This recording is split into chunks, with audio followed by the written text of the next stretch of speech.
प्रिय विद्यार्थियों नमस्कार। मैं डॉक्टर धनंजय कुमार सिंह, सह आचार्य संस्कृत, बाबू शोभाराम राजकीय कला महाविद्यालय अलवर, राजस्थान। आज हम लोग पढ़ेंगे एमए पूर्वार्ध के पाठ्यक्रम तृतीय पत्र के पाठ्यक्रम में निर्धारित सांख्य की सृष्टि प्रक्रिया। सांख्य दर्शन में हमने पीछे पढ़ा है प्रकृति का स्वरूप, पुरुष का स्वरूप। सांख्य दर्शन मूल रूप से दो तत्वों को मानता है, मूल प्रकृति एवं पुरुष। सांख्य दर्शन के अनुसार इस जगत का उपादान कारण त्रिगुणात्मिका प्रकृति है। इस प्रकृति में सत, रज एवं तम तीन गुण अवयव के रूप में इसमें साम्यावस्था में विद्यमान रहते हैं।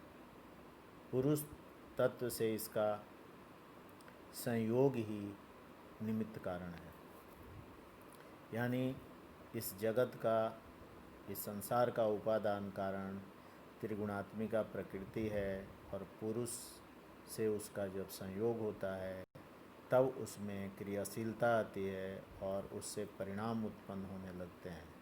अतः पुरुष तत्व से उसका संयोग निमित्त कारण है।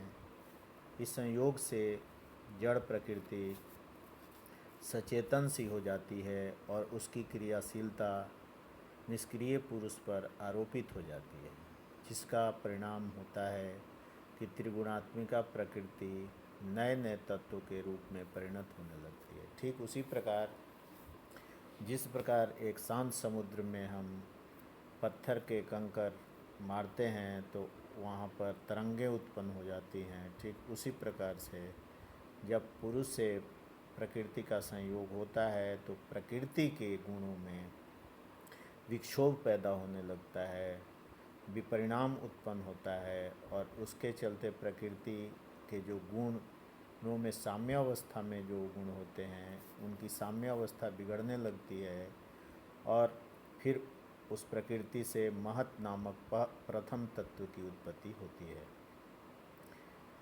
इस संयोग होने पर प्रकृति के गुणों में हलचल शुरू हो जाता है। जैसा कि मैंने कहा, एक गुण दूसरे गुण को दबाने लगते हैं, यानी अभिभूत करने लगते हैं और साथ साथ आपस में वो मिश्रीकृत भी होते हैं। वे एक दूसरे का आश्रय भी लेते हैं और इस प्रकार से वे आपस में क्रिया करते करते सृष्टि का आरंभ करते हैं।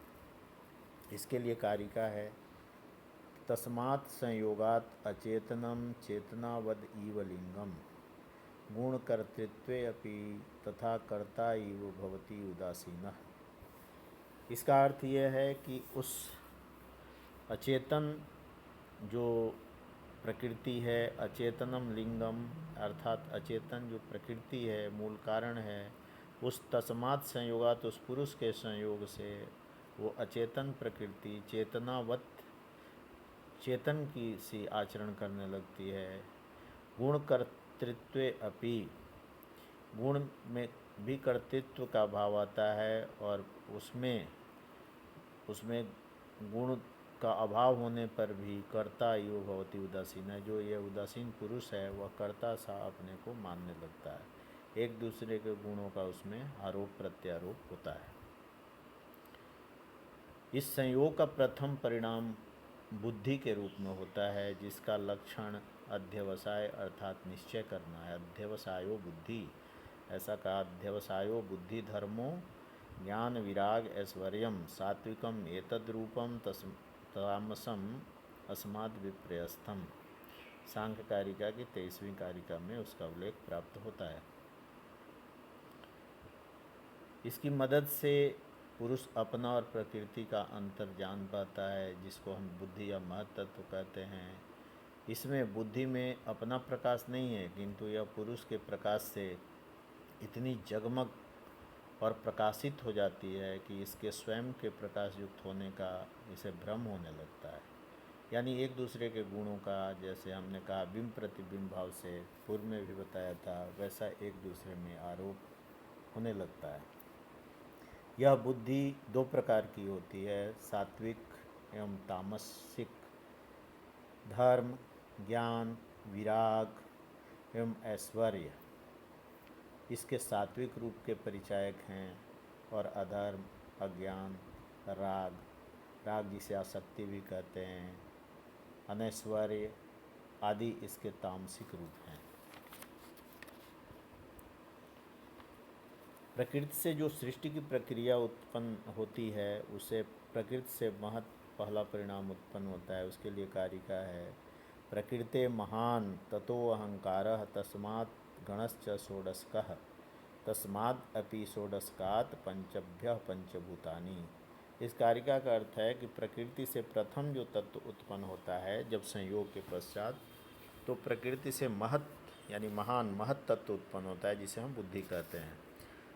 ततो अहंकारात, उस महत् से फिर अहंकार की उत्पत्ति होती है, और अहंकारात तस्मात् अहंकारात गणश्च षोडश, उससे 16 तत्वों का समुदाय उत्पन्न होता है, जिसमें पंच तन्मात्राएँ और एकादश इंद्रियां कही जाती हैं। पंच तन्मात्राओं में शब्द, रस, रूप, रस, स्पर्श, गंध। उस तस्मादपि षोडशकात् पंचभ्यः पंचभूतानि, उन 16 में से 5 तत्वों से यानी पंच तन्मात्राओं से 5 महाभूतों की, पृथ्वी, जल, वायु, आकाश एवं अग्नि की उत्पत्ति होती है, और फिर इन तत्वों का मिश्रीकरण होकर के स्थूल शरीर की उत्पत्ति होती है, जीव शरीर की उत्पत्ति होती है।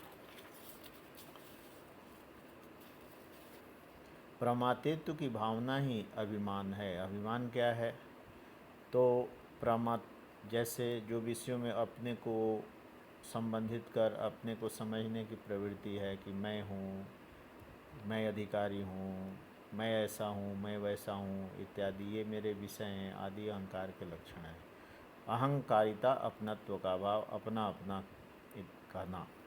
इस अहंकार से विषय और विषय दो प्रकार की सृष्टियाँ होती हैं। विषयी जो सृष्टि है वो एकादश इंद्रियाँ हैं, और विषय जो है पंच तन्मात्राएँ हैं। इस अहंकार के भी 3 रूप होते हैं, वैकृत, भूतादि और तेजस।